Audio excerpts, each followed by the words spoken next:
everybody, it's Mrs. Callaghan. I am here to share a book with you today.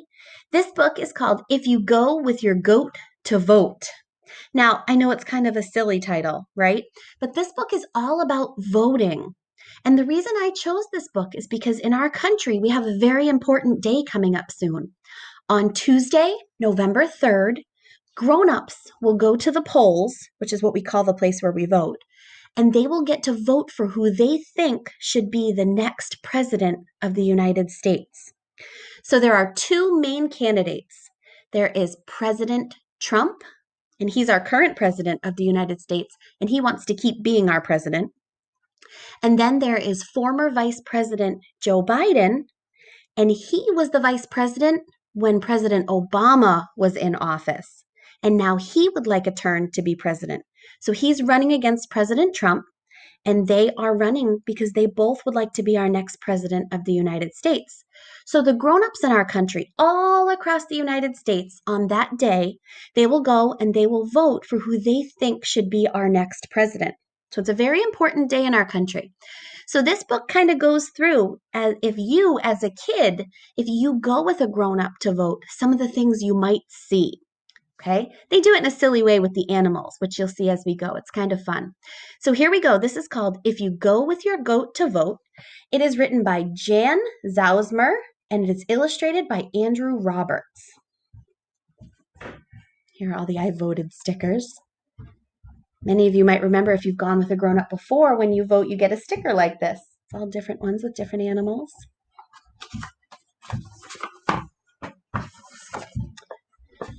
If you are a kid and you go with your goat to vote, you may chew over the ballot.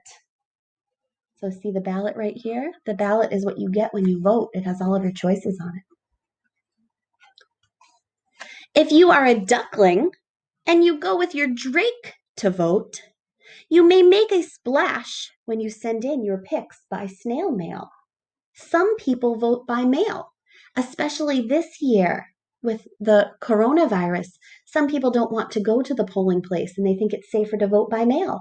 So you can actually vote by mail and send in your choices, which is kind of cool. Now I'm noticing as I read this book, let's see if it keeps happening, that it keeps talking about the baby and the grown-up version of the animal. So the baby on this page is a duckling, and the grown-up is called a drake. I wonder if they'll keep doing that throughout the book. Let's see. If you are a bunny and you go with your rabbit to vote, you may hop to the polling place on election day.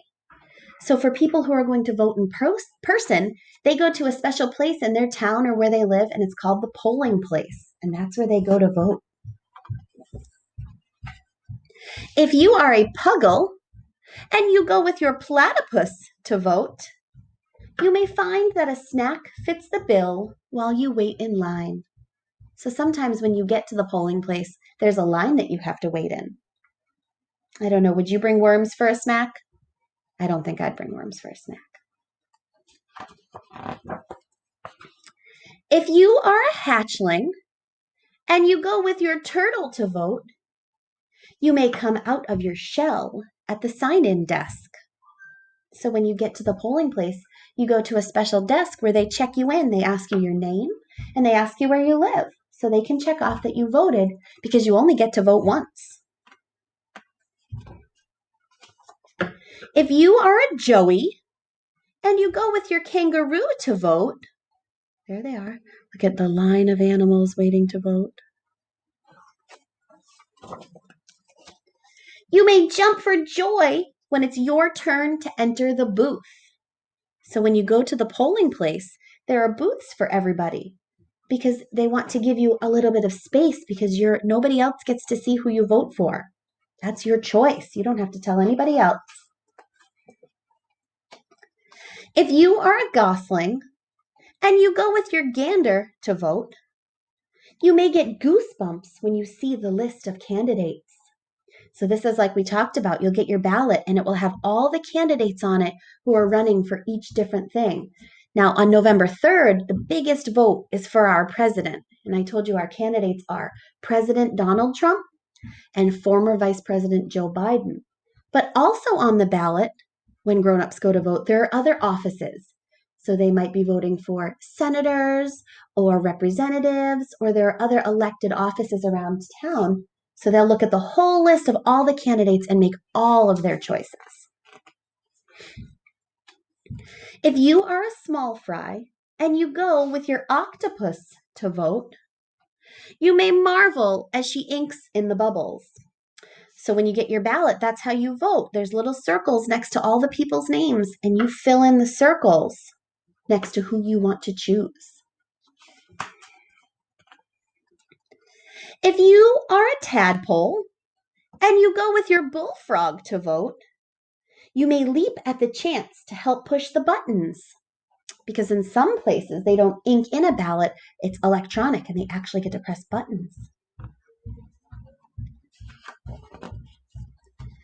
If you are a piglet and you go with your hog to vote, you may squeal with delight when you get an I voted sticker. So on November 3rd, if you're out and about or you see any grown-ups, look and see. A lot of them will probably be wearing an I voted sticker.